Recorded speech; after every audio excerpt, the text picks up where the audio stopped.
the 80s, in fact, in the ancient days, there used to be what they call at the time alchemy. So essentially, the job of alchemies are just supposed to make sure that they beat the various metals that they have. So if it is brass, lead, what's not, they beat them into alloys. They beat them into metals that can really go ahead to become finished product, or some metals that we want to use. As an example, like the gold that we have these days. Example, like the various metals that are there these days. Now, it's in this video that I describe Chelsea's midfield of Enzo Fernandez, Moises Caicedo, Conor Gallagher, Kani Chukwuemeka, Leslie Ugochukwu, and then to an extent, Cole Palmer, as an alchemy of a midfield. The true blueprint of a box-to-box midfield, which is technically and tactically balanced to meet any team in the world. My name, Fiifi-Manfred. This is Fiifi-Manfred on YouTube. I'm grateful that you are here consistently like we do. It's time that you do subscribe if you haven't. Turn on the notification button if you have not. If you do, make sure you do choose all. My name again is Fiifi-Manfred. This is Fiifi-Manfred on YouTube. Be back shortly with all the deeds. Thank you.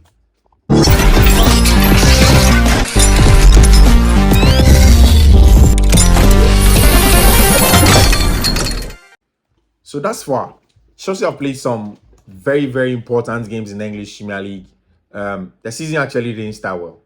Some mixed results. And in the last 3 games, Chelsea seemed to be getting all the important results that they have to be getting.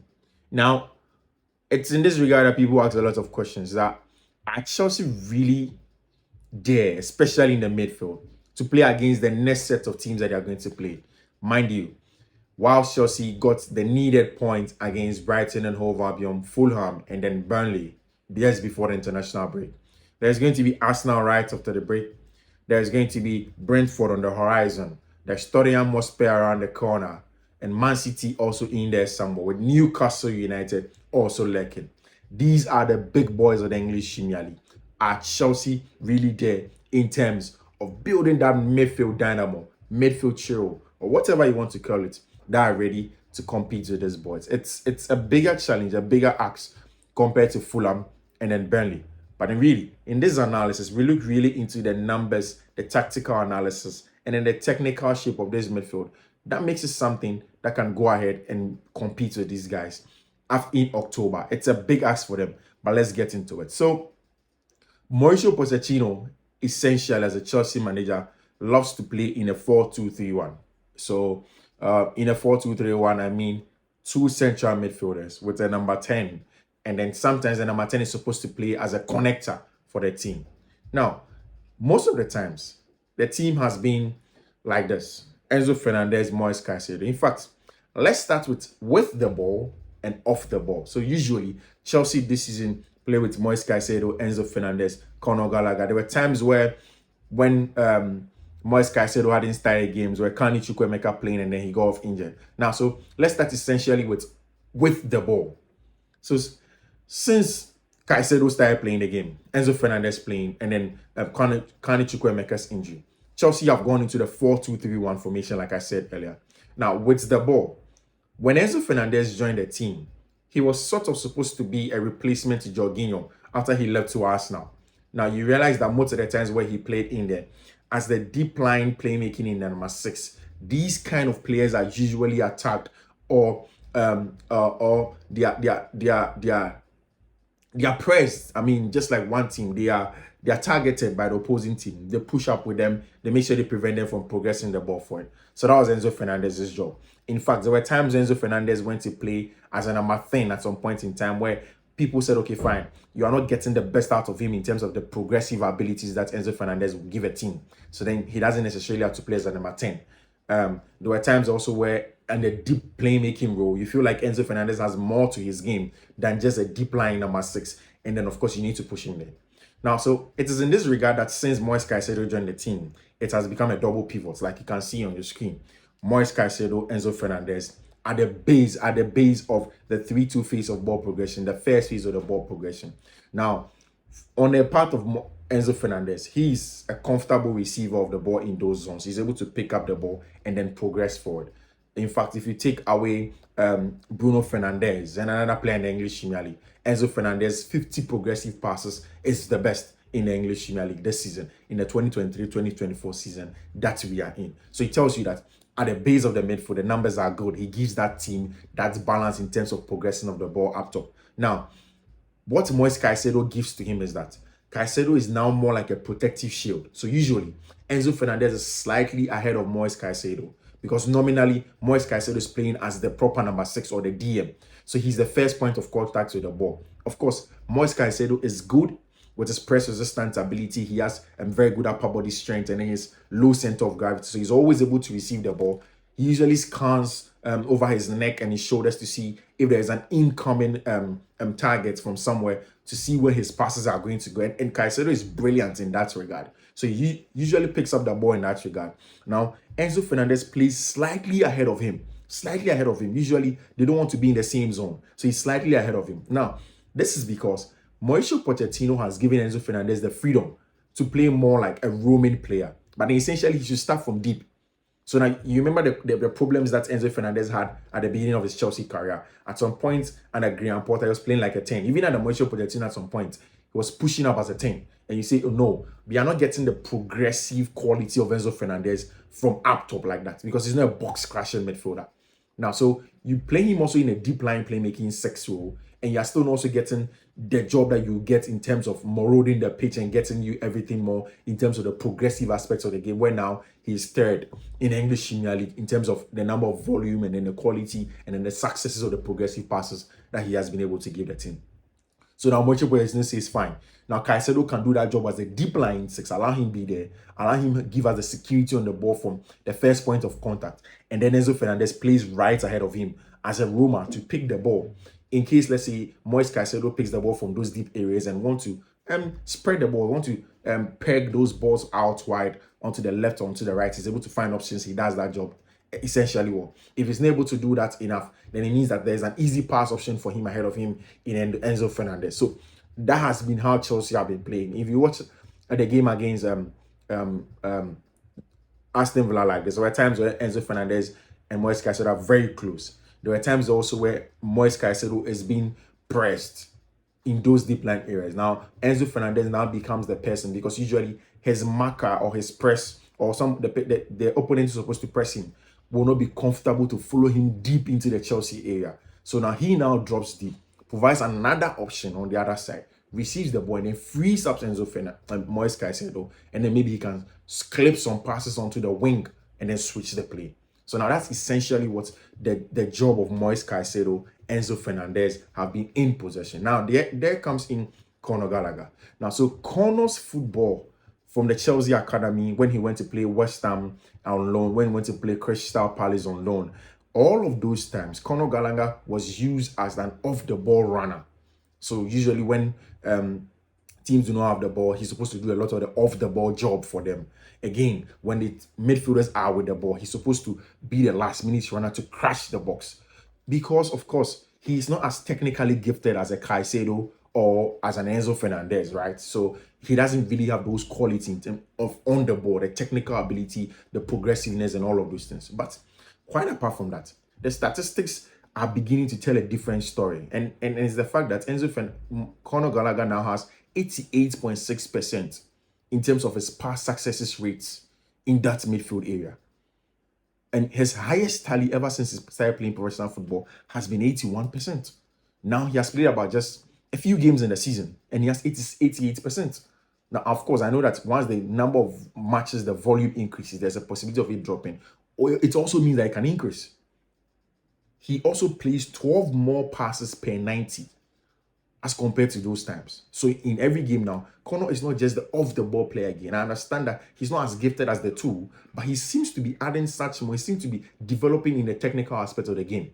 So it is essentially the reason why he plays ahead of Enzo Fernandez.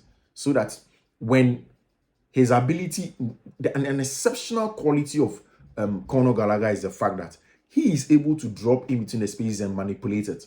He's exceptional at those angles and in the spatial manipulation or the spatial manipulation, however you want to pronounce it. He's able to pick those balls in those areas, pin certain defenders, receive those balls in those zones, and then usually on the counter attack or on the turnover, he carries the ball forward for Chelsea.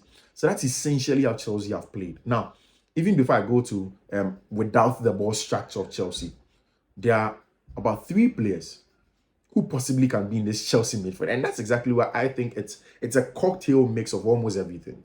Now, let's start with Romeo Lavia. Lavia was bought from Southampton. He hasn't played for Chelsea. He has been injured. In fact, in the last international break, he was supposed to return. He got a setback in his rehabilitation. He couldn't join the team. He's still injured. Chelsea are hoping that they can get him back at most in January. Now, the job of Romeo Lavia is essentially like Moise Caicedo, Enzo Fernandez together. So I tell you that the most progressive of those midfielders is Enzo Fernandez. Lavia is as progressive as Enzo Fernandez. Now, also, the most secured on the ball in terms of the reception of the ball in the first phase is Moise Caicedo of the two, right? The two South Americans. Now, Lavia is also so secured on the ball, and you can see from his days at Southampton.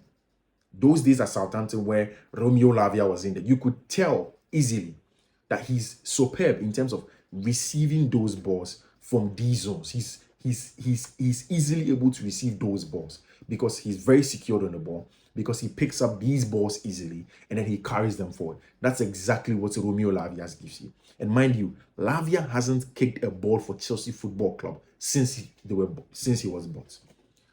Now, is that not brilliant scouting job? Getting the boys that play, but also getting somebody that's even a notch higher in terms of the two technical aspects of the game. I mean, Moise Caicedo beats Lavia in terms of the combativeness of the game and then the winning of draws and what's not. In that side of the game, he's a better player than him. But slightly, Lavia also has that technical bit of the game to him, and he hasn't played for Chelsea yet. Now, apart from Romeo Lavia, even before I speak about Carney Chukwuemeka, there's a certain Leslie Ugochukwu who is super underrated by a lot of Chelsea players. Now, I watched him just 2 days ago for the French under-21, the Le Bleu under-21, and he was a handful. Clipping of the ball to the wide areas, receiving the ball. And one thing I've realized about Leslie Ugochukwu is the fact that he's so calm on the ball. Now, he averages over 75% in terms of passing accuracy. And then the diagonal passes from deep lying areas. Again, I want to show you videos of Leslie Ugochukwu and the job he did for the French under 21 side. And that's the quality in depth that Chelsea have. It's dangerous. And if you have a manager that can hone these people together, and that's exactly why I describe it as an alchemy, you hone them together as a unit, then you're in trouble. Now, again, Cole Palmer is essentially not a midfielder, but I'll describe him as such in terms of the role he plays, coming inverted as a midfielder, as an interior, or anyhow you want to call it. But even before that, it's Carney Chukwuemeka. I mean, Carney Chukwuemeka is essentially the proper connector in the team. When I say a connector, sometimes, especially in low block sites, you need somebody that is so good at those 1-2 touch passes, those wall passes as we call them here, gives and goes. That is who Carney Chukwuemeka is. He's the connector of the side, consistently roaming across the field of play. And there's also a player that got injured. He just returned from injury, and you are yet to see the quality that he gives you in the team. Cole Palmer, we already know that what he gives the team on the ball, coming inverted into those half spaces. And also, he's the tempo controller of the team. If you have players like Raheem Sterling that are consistently running, they don't want to stop, they are just helter-skelter. I mean, that's not bad. But you also need somebody that's able to apply the brakes in the team, know when to stop, when to pause, when to push forward, and all of this is controlling the tempo of the game. And that's who Carney Chukwuemeka, Cole Palmer is in the team. So we've spoken explicitly about the on the ball or the with the ball attributes of this Chelsea midfielder. I think is a kamikaze of a midfield. Now we go to the off the ball midfield of this team. Now, without the ball, right? Conor Gallagher and then Conor Gallagher and then Moise Caicedo are the best without the ball. One of the biggest issues that a lot of the people that last season watched Enzo Fernandez when he was played as a lone six for Chelsea consistently did mention was the fact that he is not a natural six defensively. And it is true. You watch Enzo Fernandez's, and he's not the best in terms of winning tackles. He's not the best in terms of true tackles. A true tackle is a combination of the tackles, the success rates, the cards, and what's not. All of those together, they call it the true tackles. Enzo Fernandez isn't that guy. He's not the best in that regard. But essentially, Chelsea have two of the best ball winners in the game as it stands now in the English Premier League. 2023-2024, Conor Gallagher is right up there with João Paulinho. Paulinho up top, Conor Gallagher right behind him in terms of ball-winning exploits of the teams. Now, Conor is able to win all of these balls in terms of his positioning. He's able to avail himself into certain zones where he knows that they are dangerous and he can nip the ball away from his opponent every point in time. Moise Caicedo has played less games in the English Premier League as compared to Conor Gallagher, but he's also in the top 10 in terms of ball reception. And every time there are notations to prove to this, the two of the ball jobs of Conor Gallagher and Enzo Fernandez have been very important for the thriving of Enzo Fernandez in between the two. Now, essentially, that is the structure in which Chelsea want to be in. But even if you take it slightly away from that, the job Conor Gallagher does when Chelsea are beginning to press, in terms of his energy levels, his combativeness, and his aggression to lead the press as a trigger, has been spot on. So there are times where Chelsea have pressed in a 4-1-4-1. And a lot of the times we're in a 4-1-4-1, especially in games where there have been no Nicolas Jackson and Armando Broja starting. Conor Gallagher is that press trigger, consistently pushing the team with his energy levels to go and press. So that's what he gives the team, the energy levels to push up from up top. Moise Caicedo is more like a Thomas Partey in terms of being more cognitive in the ball-winning abilities, knowing when to position himself, knowing when to wait for those zones, knowing when to plug those holes in that regard. And that's what these guys do very well. So the off-the-ball job is also very good for these two midfielders. I just think that what is left is in terms of control. And control usually comes from structure, right? So if Mauricio Pochettino is able to build control in this structure, and that is why the games that are on the horizon are going to be very important. If you are playing against Arsenal, then you need more control. You need more control in your structure to be able to deal with teams like Arsenal, because their individual qualities may not be enough. Man City, same. Tottenham Hotspur and Ange Postecoglou, same. You need a control in the structure. So once the structure gets sorted, and of course, as they play together, it is going to be telepathic enough. It's going to come like it's on their fingertips, and they would understand where they are as players. So that's exactly where Chelsea are in terms of this midfield. And in terms of potential, in terms of what I've seen, in terms of the tactical and technical aspects of the game, this is a brilliant team that can really, really, really go far. And of course, they're being managed in the right direction. So I'm personally excited, to be very honest with you. I'm waiting for the days where Romeo Lavia will be fit and Chelsea can play a flat 4-3-3 with Lavia, Caicedo. Caicedo is usually on the left. No, Enzo Fernandez is usually on the left, and then Caicedo on the right as the two box-to-box midfielders, the two attacking number 8. Then you have your Cole Palmer, Raheem Sterling, and then your attacker goes through, or whichever the other winger will be. So I'm really waiting, because it's going to be mouth-watering at the time. And I know that by then the team would have gelled so well that there's a lot of quality across the field of play. So yeah, Chelsea's midfield really is going to be an alchemy of a box-to-box, technical and tactical, balanced midfield in the English Premier League. My name is Fiifi-Manfred. This is Fiifi-Manfred on YouTube. I am grateful to have heard from you. Like we always do, subscribe if you haven't, or do so. If you haven't, subscribe. Turn on notification and do choose all. I want to hear from you in the notification button. Have a good weekend.